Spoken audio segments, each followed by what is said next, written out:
মা যখন টিউশন টিচারকে ফোন করবে বলে। আজকেই আমি তোর টিউশন টিচারকে ফোন করব আর ফোন করে জিজ্ঞাসা করব তুই কেমন পড়াশোনা করছিস। দাঁড়া আমি ফোনটা করছি।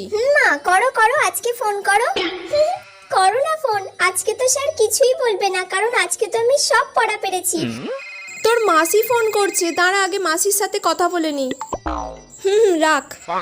ঠিক আছে, আজ আর তোর মাস্টারকে ফোন করছি না, অনেক রাত হয়ে গেছে, কালকে আবার ফোন করব। আচ্ছা ঠিক আছে। সেদিন তো তাহলে তোর মাস্টারকে ফোন করা হলো না, আজকে তাহলে আমি তোর মাস্টারকে ফোন করব। ফোন করে জিজ্ঞাসা করি কেমন তুই পড়াশোনা করছিস।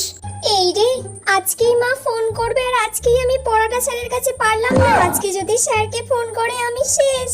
হ্যালো, হ্যাঁ স্যার, ও তাহলে কেমন পড়াশোনা করছে? আজকে কোনো বইয়ের পড়া পারেনি। ও পড়া পারেনি আজকে? না, আমি কান ধরে বাইরে বের করে দিয়েছিলাম। ঠিক আছে, আপনি রাখুন।